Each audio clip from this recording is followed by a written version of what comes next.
नमस्कार दोस्तों। वक्फ बिल के ऊपर इतनी ज्यादा एक तरह से डिस्कशन थी कि इस बार वक्फ बिल लेकर आएंगे। कई लोगों ने वीडियो बना दिया कि मोदी जी वक्फ को खत्म करने वाले हैं। बहुत कुछ हुआ, लेकिन अभी अभी पता लगा है कि वक्फ बिल को इस सीजन में लेकर ही नहीं आया जाएगा। Union government has decided not to table the Waqf amendment bill, और इस विंटर सेशन में यह सूखा जाने वाला है। और यह बोल दिया है गवर्नमेंट ने कि इसके ऊपर फर्दर कंसल्टेशंस की जरूरत है, इसको दोबारा से रिव्यू करना पड़ेगा। इसके ऊपर डिटेल में बात करेंगे जिया मंजरी जी के साथ कि क्या चक्कर है कि जब भी कोई बड़ी चीज लेकर आने की मोदी गवर्नमेंट कोशिश करती है, उसे फिर यू टर्न ले लेती है। और ये ऐसी मजबूरी क्या बन गई जिसके ऊपर इतनी देर से डिस्कशन चल रहा था। जिया जी नमस्कार, जय सिया राम। जय श्री राम। वक्फ बोर्ड एक ऐसा नासूर है, एक ऐसा कैंसर है जो अब सड़ चुका है। भारत के अंदर जिस प्रकार से द्विमयी व्यवस्था, डबल स्टैंडर्ड बना करके रखा गया अब तक, आजादी के बाद से लेकर अब तक, उस स्टैंडर्ड को तोड़ने का समय आ चुका था।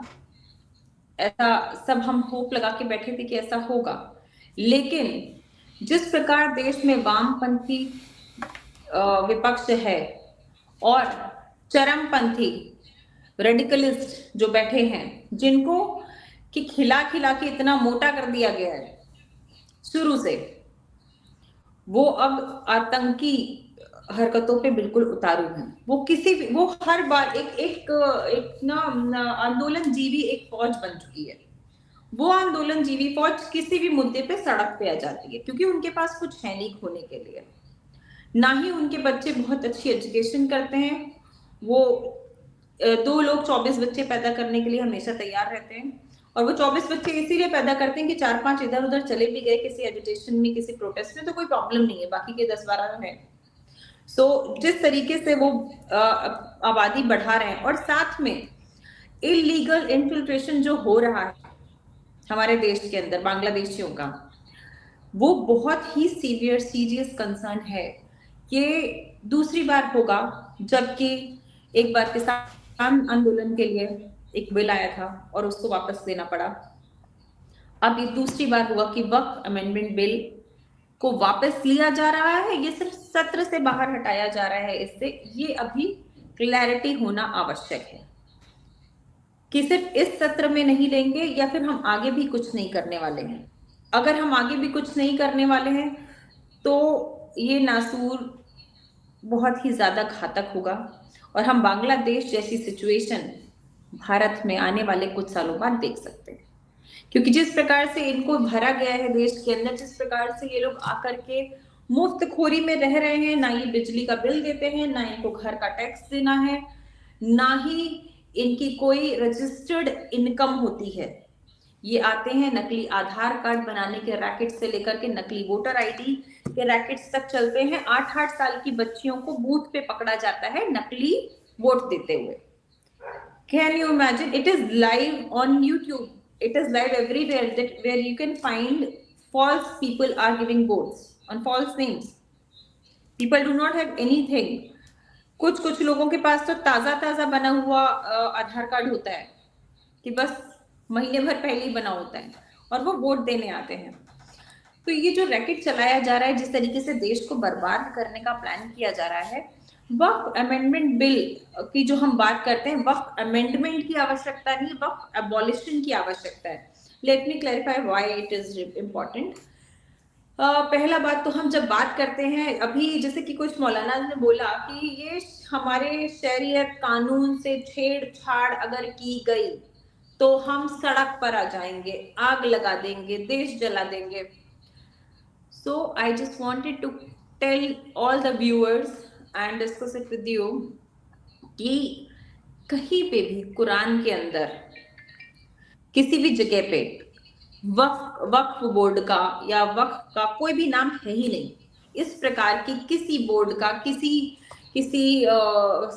कमिटी का या किसी फॉर्मेशन का कुछ भी नहीं है।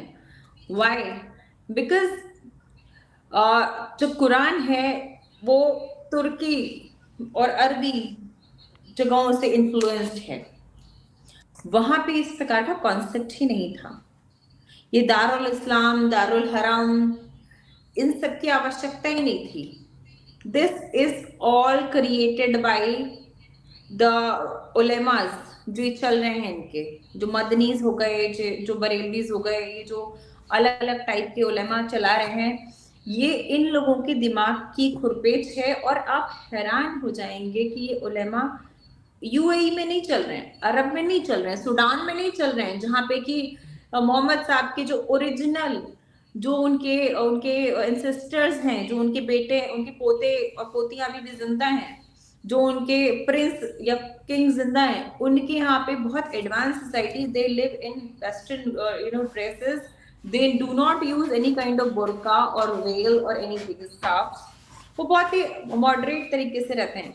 वहीं पे ये जो नकली मुसलमान हैं, कन्वर्टेड कायर हैं, मैं इनको ऐसे बोलती हूँ क्योंकि ये तो बात किसी से भी छुपी नहीं हुई है कि जितना भी कन्वर्शन हुआ पिछले 200 सालों के अंदर, जिस प्रकार से मार पीट करके, ठोक पीट करके इनको कन्वर्ट किया गया, डरपोक लोग कन्वर्ट हो गए। अब उसके बाद वो क्या कहते हैं ना कि जैसे कि जब गधा जिराफ बनने का प्रयास करने लगे, तो वही स्थिति है भारतीय मुसलमानों की। और उसके ऊपर जो विदेशी ताकतों से इन्फ्लुएंस लोग हैं देश में बैठे हुए, जो देश का फायदा उठाना चाहते हैं, हमेशा वो इनको एज अ वेपन यूज करते हैं। मैं आपसे पूछना चाहूंगी कि इतने साल से उनको क्या एम्पावरमेंट दिया गया था? इस गवर्नमेंट ने आने के बाद में कितनी ज्यादा इनको स्कॉलरशिप्स दी हैं? इस गवर्नमेंट के आने के बाद में इनको हायर एजुकेशन स्कॉलरशिप अलग है, skill India for minorities scholarship अलग है, इनको अब्रॉड स्टडीज स्कॉलरशिप अलग है, और माइनॉरिटीज के लिए एडमिशंस में भी scholarship in various colleges on all the forms बहुत सारी जगहों पे अवेलेबल है। वहीं पे जो नॉर्मल लोग हैं जो यहाँ पे, जबकि हमें ये सोचना चाहिए कि जब देश आजाद हुआ था तो चॉइस ऑफ प्लेस मांग ली गई थी तभी, तो इस प्रकार की अपीजमेंट की कोई जरूरत नहीं थी यहाँ पे करने की। लेकिन ये डेलिबरेटली इस प्रकार से फॉर्म किया गया वक्फ बोर्ड को, इस तरीके से लाया गया, जबकि बाबा साहब अम्बेडकर भी इसके खिलाफ थे। आज हम जब बात करते हैं तो ये जो मौलवी हैं, जो रेडिकलिस्ट हैं, ये जो भीड़ तंत्र के नेता हैं सो कॉल्ड, ये कहते हैं कि बाबा साहब के संविधान से छेड़छाड़ कर रहे हैं, शरीयत के कानून से छेड़छाड़ कर रहे हैं। ना तो ये शरीयत में लिखा है, ना ही बाबा साहब के कानून में लिखा था, ये अमेंड किया गया था। और अगर जब तब अमेंड हो सकता था तो अब क्यों नहीं अमेंड हो सकता? भारत का संविधान लोगों के लिए बनाया गया है, दिस इज फॉर पीपल। जब हम प्लेज भी लेते हैं तो भी यही कहते हैं, वी द तो people, for the people, by the people. Yes. But मुझे एक चीज बताइए, जो इन्होंने अमेंडमेंट की बात करी या इन्होंने बोल दिया कि वक्फ बिल को हम वापस ले रहे हैं, जी बोला ये जा रहा है कि बहुत ज्यादा क्रिटिसिज्म माइनॉरिटी ग्रुप्स की तरफ से हुई, ऑपोजिशन पार्टीज की तरफ से, और लीगल एक्सपर्ट्स ने भी गवर्नमेंट के ऊपर प्रेशर डाला या इन्फ्लुएंस किया कि आप इसे अब मत लेकर आना, पूरे कंट्री में आग लग जाएगी। अगर आज आग लगने की बात है तो कल को कौन सा आग नहीं लगेगी? यानी कि गवर्नमेंट अब इनके आग लगाने के जो डर है उससे पीछे हट जाएगी। इस तरह से we are emboldening them even more. और ये तो हिंदुओं को बोलेंगे, देखो आप ही की हिंदुओं की गवर्नमेंट हमसे डरती है, हमने बोल दिया आग लगा देंगे तो पीछे भाग गए। क्या इस तरह से गवर्नमेंट चल सकती है? आप इस तरह से यू टर्न ले लेंगे सिर्फ डर के मारे? देखिए, बिल्कुल सही बात है कि मैंने जैसे आपको बोला कि अगर आप देखिए कि पत्थरबाजों की कहानी कश्मीर की, कश्मीर को सालों तक इन्होंने किस तरीके से दोजख बना करके, हेल बना करके रखा, किस प्रकार से इन्होंने वहां पे डेवलपमेंट नहीं होने दिया, एजुकेशन डेवलप नहीं होने दी, वहां का इंपोर्ट एक्सपोर्ट डेवलप नहीं होने दिया, वहां का टूरिज्म डेवलप नहीं होने दिया, just because of their own agendas, and that is what they want. But government, of course government shall take strict action. देखने वाली बात यही कि इस सत्र में आगजनी की बात जो उन्होंने बोली, तो ये आगजनी कब नहीं करते हैं? ये आगजनी तो अब भी कर रहे हैं जब आप मेजोरिटी में हो, और जब आप माइनॉरिटी में होंगे तो बांग्लादेश में क्या हो रहा है आपने देखा, घर में घुस घुस कर मारा जा रहा है। वेस्ट बंगाल में आपने देखा, महिलाओं का मास रेप हो रहा है। आप देख रहे हैं किस तरीके की चीजें हो रही हैं। तो मुझे लगता है कि इस पे गवर्नमेंट को भी एक स्ट्रिक्ट एक्शन लेना चाहिए, फुल फ्लेश्ड प्लान के साथ में इसके ऊपर काम करना चाहिए कि अगर ऐसा है भी कि उनको कुछ लग रहा है फ्लॉज हैं, पहले पब्लिक व्यूज लें। जैसे कि ये बोल रहे हैं ऑनलाइन पब्लिक व्यूज लिए जाते हैं, उनके रिव्यूज लिए जाते हैं, उनके ना रिस्पॉन्सेज लिए जाते हैं। इस तरीके की डिस्कशन, ओपन डिस्कशन होने चाहिए। अगर इस देश के अंदर वक्फ बोर्ड जैसा एक गुंडा माफिया रह सकता है, तो फिर सनातन बोर्ड क्यों नहीं रह सकता? There has to be Sanatan board and the equal power shall be given to Sanatan board. Similar, same to same, कि अगर सनातन बोर्ड कल को जाकर के वक्फ बोर्ड की किसी प्रॉपर्टी के ऊपर झंडा गाड़ दे, तो वक्फ बोर्ड को सनातन ट्रिब्यूनल आना पड़े उसको क्लेम करने के लिए। बिल्कुल सही बात है। ना कि हम कोर्ट जाएंगे, ना हम हाई कोर्ट जाएंगे, ना हम सुप्रीम कोर्ट जाएंगे। हम अपने ट्रिब्यूनल में बात करेंगे आपसे।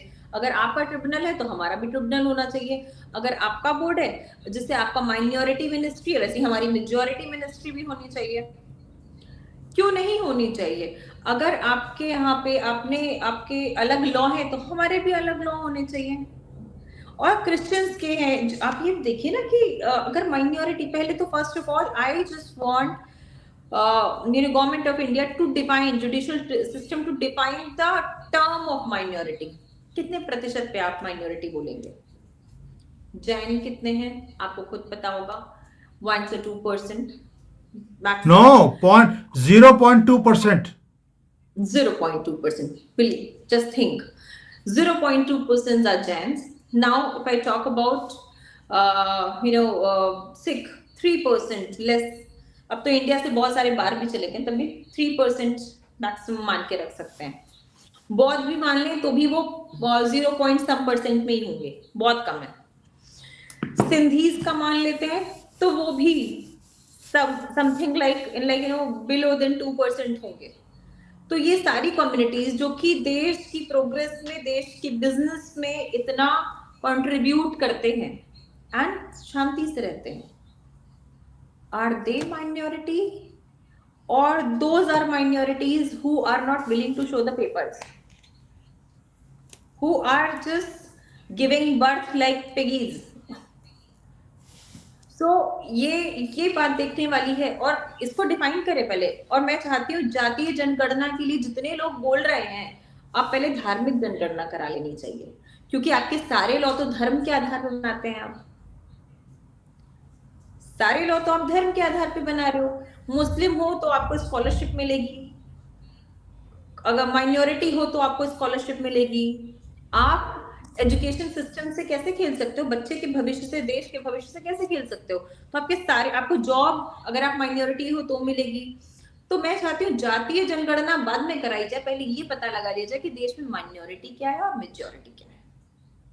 First of all, this point will clear maximum of the dilemma which we are living in, I'm telling you। and if somebody is not ready to give the papers, they shall be thrown out then and there, out of country। yes, बिल्कुल सही बात है, thrown out immediately. अब ये जो वक्फ board था, इसके ऊपर कांग्रेस ने बोला है कि बड़ा ही अच्छा काम किया कि गवर्नमेंट ने विड्रॉ कर लिया, ये हमारी डेमोक्रेटिक रेजिस्टेंस जो है उसकी जीत हुई है।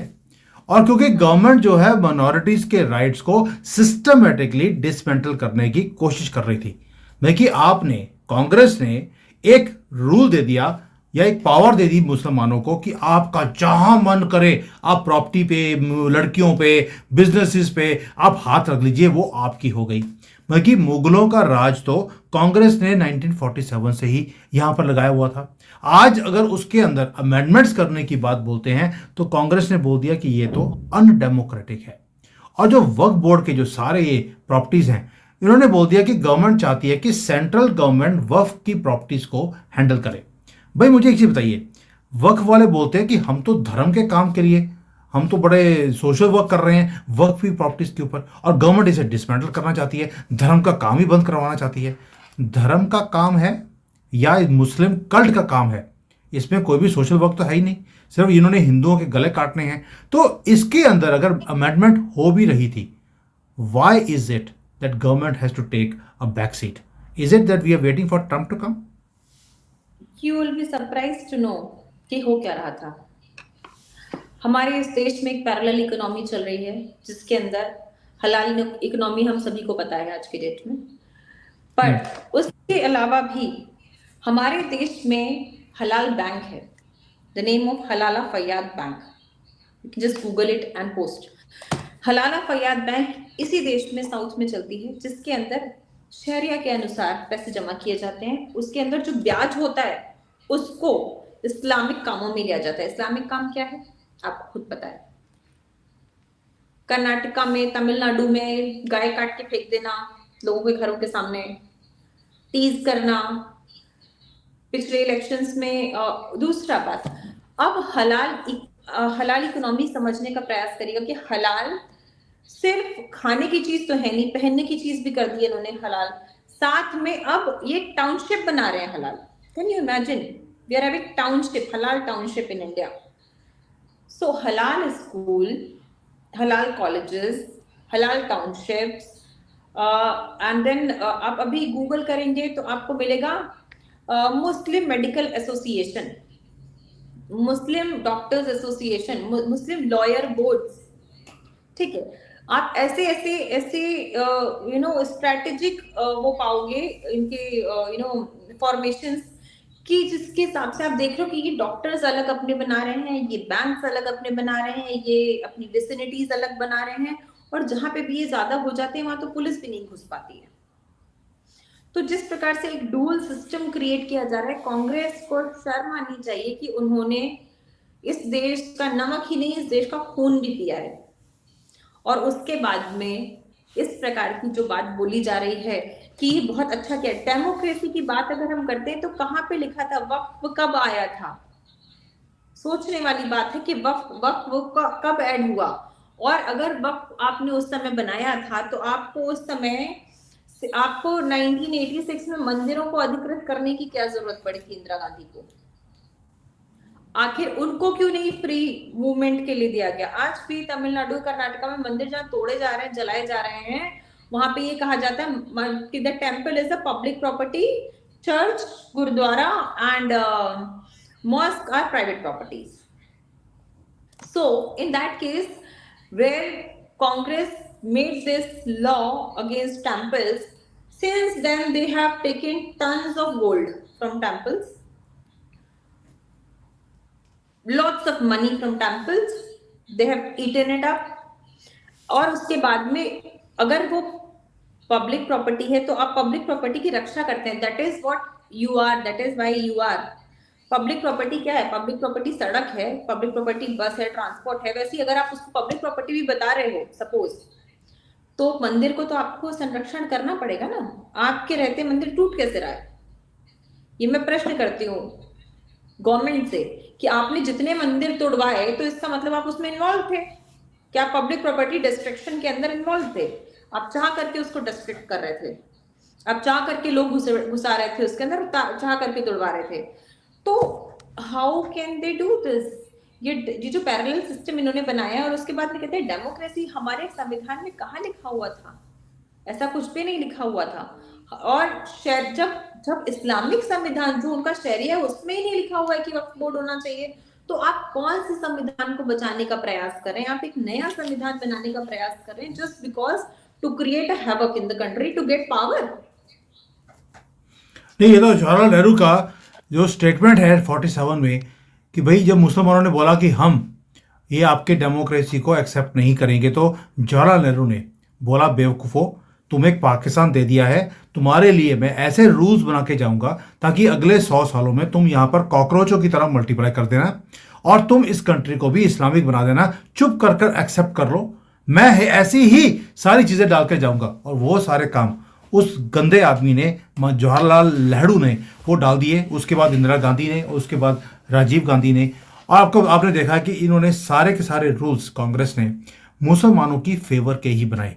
अब उसके अंदर हमें उम्मीद थी कि इस बार अमेंडमेंट किया जाएगा, हमें थोड़ा सा सांस मिलेगा इस कंट्री में रहने के लिए कि भाई अब हमारी प्रॉपर्टीज, हम पूरी लाइफ मेहनत करते हैं, प्रॉपर्टी को खरीदते हैं और ये हाँ अपनी नज़र रखते हैं उसके ऊपर और कब्जा करके ये साइड पर हो जाते हैं और हम लड़ भी नहीं सकते। लेकिन इसे विड्रॉ कर कर एक धोखा दिया है हिंदुओं को भी। शायद मोदी जी की मजबूरी रही होगी, मैं धोखा नहीं बोलूँगा, क्योंकि अभी अभी एक और न्यूज़ आई है जिसमें उन्होंने बोला गया है कि the government has not withdrawn this, जो प्रपोजल था इसे सिर्फ टेम्पररली विड्रॉ किया गया है। इसके अंदर अमेंडमेंट्स करने के बाद अगली बार दोबारा से इसे पेश किया जाएगा। कब पेश किया जाएगा इसके ऊपर अभी डेडलाइन नहीं आई है। क्या मैं अगली बताना बार चाहूंगी होगा या उसके बाद होगा? जी 1964 में ये एग्जिस्टेंस में आया, वहीं 1986 के अंदर इन्होंने मंदिरों को अधिकृत किया। तो आप ये सोचिए ना कि ये सारे काम प्री प्लान्ड वे में हो रहे थे। क्या जरूरत थी क्या? जब जब 1945 में जब देश आजाद हुआ था तो उसके बाद तो ये नहीं था, ये अमेंड करके लाया गया बाद में। तो जब ये तब अमेंड करके आ सकता है तो अब अमेंड करके हटाया क्यों नहीं जा सकता? इस पे इतना शोर शराबा मैं क्यों? मैं हमेशा बोलता हूं हमें हटाने की जरूरत नहीं है। अगर आपने मुस्लिम वालों को ये वक्फ बोर्ड दे दिया है, आप हिंदू वक्फ बोर्ड दे दीजिए, काम खत्म। हम हिंदू अपना सारी प्रॉपर्टीज इनसे निकलवा लेंगे। भाई आपको अगले की लाइन खत्म करने की जरूरत नहीं है जो कांग्रेस ने किया। अब तो हिंदुओं की गवर्नमेंट है, हिंदू गवर्नमेंट वक्फ बोर्ड की दे दे, हिंदू वक्फ बोर्ड बिल्कुल, चाहिए हमारा एंड हिंदू पैसा, पर्सनल लॉ। हिंदुओं का पैसा मुस्लिमों के वजीफे में, उनको गोलीबारी करने में, उनकी पत्थरबाजी करने वालों को खाना खिलाने में नहीं जाना चाहिए। That is what I want, that is what I guess every Hindu wants of this country, that our money shall help the nation and help the society. हम स्कूल्स चलाना चाहते हैं, हम गुरुकुल चलाना चाहते हैं, हम मेडिकल कॉलेज चलाना चाहते हैं, हम व्यायामशाला चलाना चाहते हैं, हम अन्न कोष चलाना चाहते हैं, हम सोसाइटी सेंटर्स चलाना चाहते हैं जो हमारे यहाँ बहुत सारे सालों से चल रहे थे, कल्चरल सेंटर्स चल रहे थे। So we want to do all that work, and I want a report from government also what kind of social service work is doing, and if work is doing these kind of things, then why government is giving salary to the Maulanas? Why not work?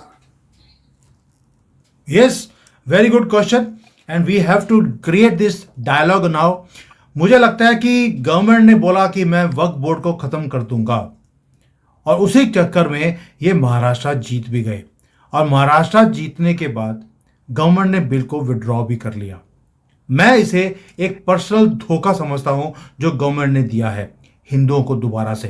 Congress ने तो openly दिया था, BJP की तरफ से मुझे ये उम्मीद नहीं थी, बट दोबारा से मैं वो बात भी बोलता हूं कि मोदी जी की मजबूरी रही होगी जिसके कारण इन्होंने इसको विड्रॉ किया है।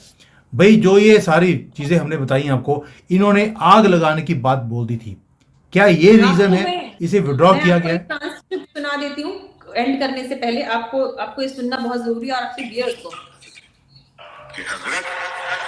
अब हम अदालत के एक न्यूज चैनल है, उसको चल रहा है। अब ये तय नहीं है कि अगर संसद तुम्हारी है तो सड़क हमारी है। लोगों तैयार रहना, अगर अकादमीन आवाज है तो अब अगर जिंदा हो तो जिंदा होने का सबूत पेश कर देना। इसके बाद मौलाना सैयद तनवीर हाशमी ने टीपू सुल्तान का जिक्र किया और कहा कि टीपू सुल्तान की सरजमी पर मुसलमानों के साथ नाइंसाफी की जा रही है, लेकिन हुकूमत ये न भूले कि टीपू सुल्तान के मुल्क में रहने वाले कट तो सकते हैं लेकिन छुप नहीं सकते। चलिए जिया जी, पहली बात यह है कि ये टीपू सुल्तान की जमीन कहां से हो गई? सनातनियों की जमीन थी। तुम यहां पर अपने गधों पर बैठकर आए थे और आज तक गधे ही पैदा कर रहे हो। ये जमीन तुम्हारी। हलाल देखिए क्या होता था, वो हरम की पैदाइश के खूंखार चुटकुले हैं ये। मैं आज बहुत बड़ी बात बोल रही हूँ आपको। हरम में कनीज़ें रहती थी और उनसे बलात्कार होते थे, उनसे अयाशी होती थी, और उसके खूंखार चुटकुले हैं जो कि नाजायज औलादें छूट गई हैं पीछे, उनको कभी तुर्क और अरब लेकर के नहीं जाएगा, वहां पे भी उनसे लेदी साफ करवाता है, गधे की और अपने ऊँटों की। लेकिन क्या कहते हैं कि जो नाजायज औलादें होती हैं वो जायज बनने का पूरा ड्रामा करती हैं।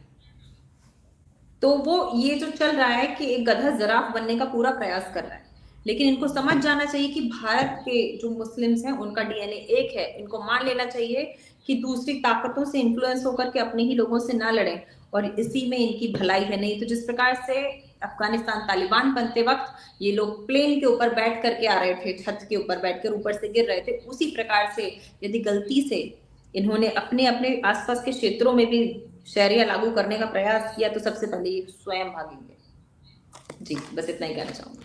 बिल्कुल सही कह रही है, ये भागेंगे और अब हिंदू छोड़ने वाला नहीं है, ये इनको भी दिखता है और ये बौखलाहट अच्छी है। बट अब देखना यह है कि मोदी जी की जो गवर्नमेंट है उनका अगला स्टेप वक्फ बोर्ड को लेकर क्या होगा। हमारी नजर बनी रहेगी and we will discuss on that when some other news comes up. जी जी, thank you so much for giving your time. Thank you. जय हिंद, वंदे जय मातरम। हिंद, जय, वंदे मातरम।